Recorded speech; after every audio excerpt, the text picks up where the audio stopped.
ఉల్లమునెత్తి పిలిచిన వేళ నోహోయను చూదరికి వచ్చు. అంటే అర్థమైందా?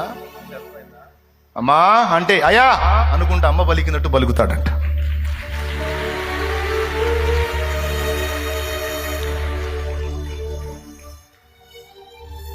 ఆదమర్చి నిద్రపోతున్న బిడ్డ సడన్గా డాడీ అంటే అని ఎంతలా నిద్రలో కూడా ఉలిక్కిపడి లేచి నాన్న స్పందించినట్టు స్పందిస్తాడట. ఉల్లమునెత్తి పిలిచిన వేళ నోహోయను చూదరికి వచ్చు. యేసు వంటి ప్రియ బంధుడు నాకిక ఇహ పరములలో లేడన్నా. యేసు వంటి ప్రియ బంధుడు నాకిక ఇహ పరములలో లేడన్నా. ఆసురముగా నిజ భక్తుల మది కది అనుభవ గోచరమిపుడగునన్న. ఆసురముగా నిజ భక్తుల మది కది అనుభవ గోచరమిపుడగునన్న. యేసు వంటి ప్రియ తల్లిదండ్రులు విడిచిన గాని తాను వదలడెప్పుడు మమ్ము. వినండ్రా వినండ్రా వినండ్రా వినండ్రా వినండ్రా ఒకటే కొట్టుడు. తల్లిదండ్రులు విడిచిన గాని తాను వదలడెప్పుడు మమ్ము.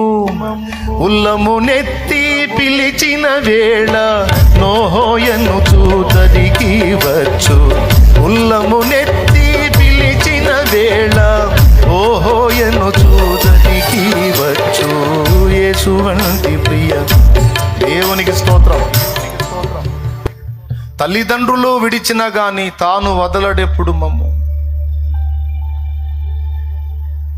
ఉల్లమునెత్తి పిలిచిన వేళ ఓహో ఎనుచు దరికి వస్తాడంట. ఆ మాట నోహో అనే మాట ఏంటో తెలుసా? ఎంతో ఆతృతతో మనం పలికిన పదం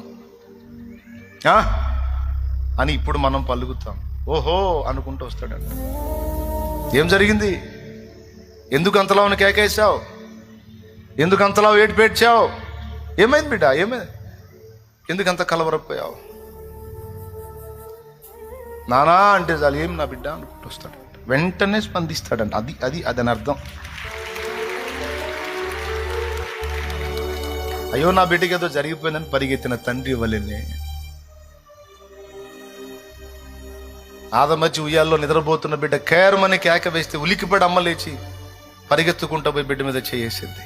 ఏమన్నా ఆలస్యం చేసిద్దా?